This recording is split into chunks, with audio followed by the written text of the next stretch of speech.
of the Trump campaign, the Trump transition. Did you seek the names of people involved in, to unmask the names of people involved in the Trump transition, the Trump campaign, people surrounding the president-elect? Let me be clear. In order to spy on them, in order to expose them? Absolutely not for any political purposes, to spy, expose, anything. But let me... We spoke earlier this evening with former Obama White House National Security Advisor Susan Rice, the author of that piece. It was her first interview since leaving the White House. I began by asking about the allegations leveled today by House Intelligence Committee Chairman Devin Nunes that Trump transition officials, including the president, may have been swept up in surveillance of foreigners at the end of the Obama administration. I know nothing about this. I was surprised to see reports from Chairman Nunes on that count today. The name of Mike Flynn. I leaked nothing to nobody, and never have and never would. But let me explain this. First of all, Andrea, to talk about the contents of a classified report, to talk about the individuals on the foreign side who were the targets of the report itself, or any Americans who may have been collected upon incidentally, is to disclose classified information. I'm not going to do that. And those people who are putting these stories out are doing just that. I can't describe any particular report I saw. And by the way, I have no idea what reports are allegedly are being described by those who are putting out this story. I don't know what time frame they were from, I don't know the subject matter, and I don't know who they think was collected upon.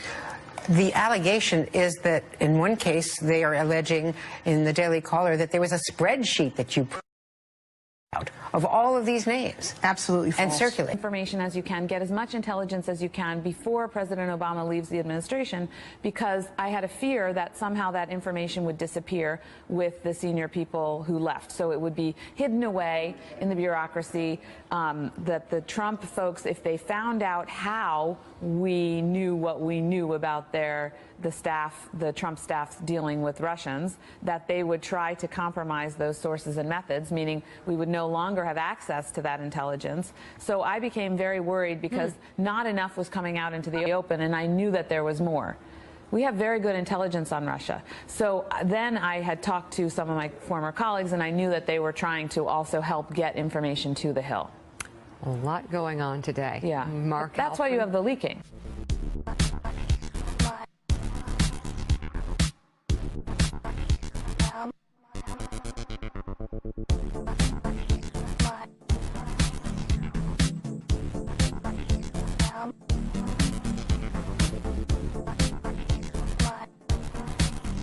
Susan Rice a short time ago on the PBS NewsHour with Judy Woodruff. When asked at first, her name was not involved in the conversation at this point. When asked at first, the House Intelligence Committee Chairman Devin Nunes says there was unmasking done by Obama administration officials.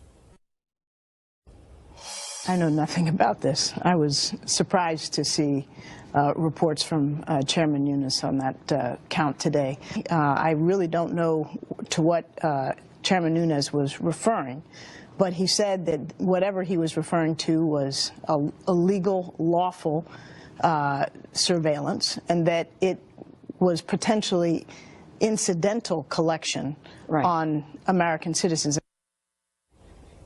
Remember the beginning of that. I know nothing about this. This is the same Susan Rice moments ago on MSNBC. There were occasions when I would receive a report in which a U.S. person was referred to, name not provided, just U.S. person. And sometimes in that context, in order to understand the importance of the report and assess its significance, it was necessary to find out or request the information as to who that U.S. official was.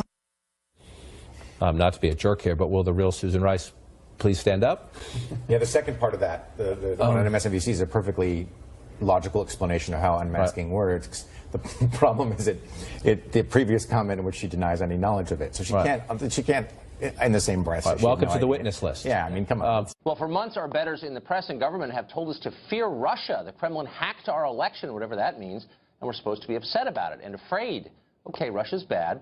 But now we've learned something worse and far scarier. Our own government has violated the civil liberties of Americans in ways that would have been unimaginable even 10 years ago. And tellingly, hardly anyone in official Washington seems especially upset about it, much less shocked at all. Consider what we just learned about National Security Advisor under Barack Obama, Susan Rice. Just weeks ago, Rice went on television and lied, telling PBS she, quote, knew nothing about the incidental intelligence collection on Donald Trump and his associates. As it turns out, though, Rice knew quite a bit about that. We now know that she participated in the monitoring of the Trump campaign and the transition. Now, strikingly, many of the communications she and the Obama administration monitored were apparently unrelated in any way to the investigation into Russia, an investigation, you'll remember, that is, as of today, so far, the only excuse offered for the monitoring. So what exactly were the Obama people doing spying on the Trump people? And by the way, let's drop the silly euphemisms. Monitoring the conversations of your political opponents and then trampling measures designed to protect their identities isn't incidental collection. It's not normal above-board behavior. It is spying. Now we're told that Rice's behavior probably wasn't illegal, in fact, nor was the surveillance that preceded it. U.S. law gives tremendous latitude to the intelligence agencies to surveil Americans, as well as to the White House and officials there who claim they need to see that information and pass it along to other parts of government. That's supposed to reassure all of us, but it shouldn't, because what it means is that our laws currently provide no serious protection to U.S. citizens from being spied upon for political reasons by their own government. And worse, it actually happens. In fact, it just happened, and that is the scandal here. The gentleman from South Carolina, Mr. Gowdy. Thank you, Mr. Chairman. To the families of the victims, it's been 8 months. And I know that there are those who have said that's a long time ago. But the good news is there is no statute of limitations when it comes to finding out the truth, particularly for those who have served and sacrificed and died under our flags. So, Mr. Hicks, let's find out the truth. The President of Libya responded to the attack and labeled it an attack by Islamic extremists, possibly with terror links, correct? Yes, sir. So hours after our ambassador and 3 others are killed in Benghazi, the President of Libya says it was an attack with possible terror links, correct? Yes, sir, that's what I recall. Did the President of Libya ever mention a spontaneous protest related to a video? No, sir. When Ambassador Stevens talked to you, perhaps minutes before he died, as a dying declaration, what precisely did he say to you? He said, Greg, we're under attack. Would a highly decorated career diplomat have told you or Washington had there been a demonstration outside his facility that day? Yes, sir, he would have. Did he mention one word about a protest or a demonstration? No, sir, he did not. So fast forward, Mr. Hicks, to the Sunday talk shows and Ambassador Susan Rice. She blamed this attack on a video. In fact, she did it 5 different times. What was your reaction to that? I was stunned. My jaw dropped, and I was embarrassed. Did she talk to you before she went on the 5 Sunday talk shows? No, sir. You were the highest-ranking official in Libya at the time, correct? Yes, sir. And she did not bother to have a conversation with you before she went on national television? No, sir. So Ambassador Rice directly contradicts the evidence on the ground in Libya. She directly contradicts the President of Libya. She directly contradicts the last statement uttered by Ambassador Stevens. Mr. Hicks, who is Beth Jones? Beth Jones is the Acting Assistant Secretary for Near Eastern Affairs at the State Department. I want to read an excerpt from an email she sent, and you were copied on it. And by the way, Mr. Chairman, for our colleagues who like to trumpet bipartisanship, this would be a wonderful opportunity to demonstrate it. Some of these emails, even though they're not classified, have not been released, Mr. Chairman, including the one that I'm going to read from.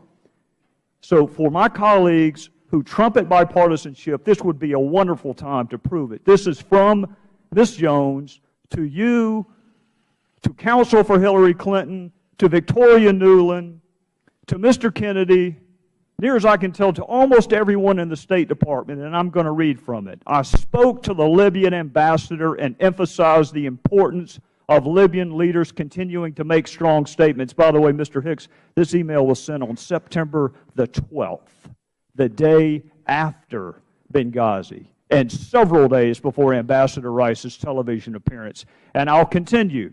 When he said his government suspected that former Gaddafi regime elements carried out the attacks, I told him that the group that conducted the attacks, Ansar al-Sharia, is affiliated with Islamic terrorists.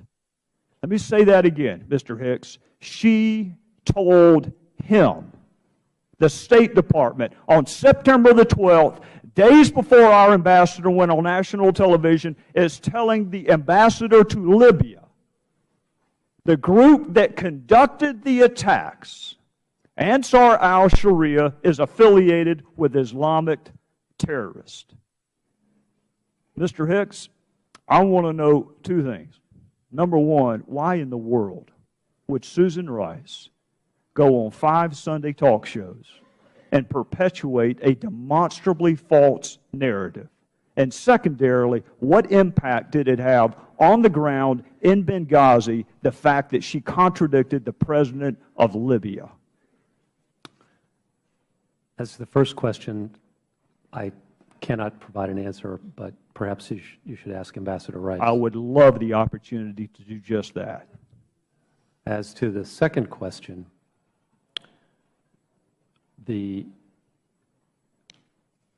at the time we were trying to get the FBI to Benghazi to begin its investigation. And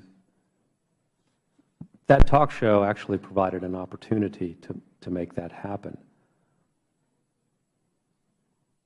Afterwards, we encountered bureaucratic resistance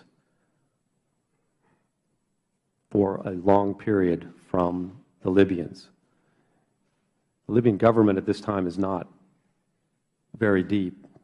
President, Prime Minister, Deputy Prime Ministers, ministers, all capable people, some vice ministers as well.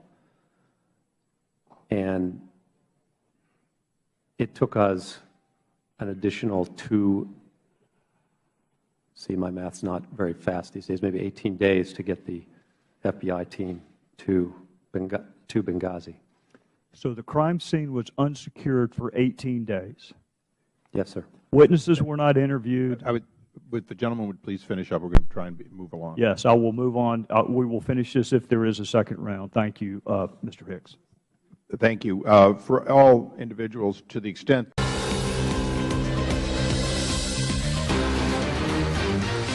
National Security Advisor Susan Rice says she has no regrets about the so-called talking points delivered after the Benghazi terror attacks. Chief Intelligence Correspondent Catherine Herridge is here with a fact check. Good evening, Catherine. Well, thank you, Brett. Susan Rice told NBC News she blamed a protest over a video for the deaths of 4 Americans, including Ambassador Chris Stevens, because that's what the best intelligence showed 5 days after the 2012 attack. This was based on what we knew on that morning, was provided to me and my colleagues, and indeed to Congress, by the intelligence community. And that information turned out in some respects not to be 100% correct. But the notion that somehow I or anybody else in the administration misled the American people is patently false. But Rice's statement does not stand up to close scrutiny. The bipartisan Senate Intelligence Committee report found, quote, contrary to many press reports at the time, eyewitness statements by U.S. personnel indicate that there were no protests at the start of the attack. The committee's senior Republican recently described the evidence. We knew, the intelligence community knew, within hours at most, probably less than that, that this was a terrorist attack, that it was not a reaction to a trailer of a movie. And one day before Rice's Sunday show appearances, the Senate report confirms that an email from the CIA's top officer on the ground in Libya to a CIA leadership in Washington emphasized that the attacks were not an escalation of protests. Now, the former CIA Deputy Director Mike Morell, who got that email and had access to other similar intelligence reporting, is facing new calls to testify after Republican allegations he misled the committees and was not forthcoming about a September 15th meeting one day before Rice went on national television. It was Mike Morell that rewrote the talking points. He said at an effort to appease everybody who sat around the table, meaning all the different agencies and the national security staff. Morell did not respond to specific allegations, but said in a recent statement to Fox he insisted that there was nothing suspicious about the editing of those talking points, Brett. All right, Catherine, thank you. You're welcome.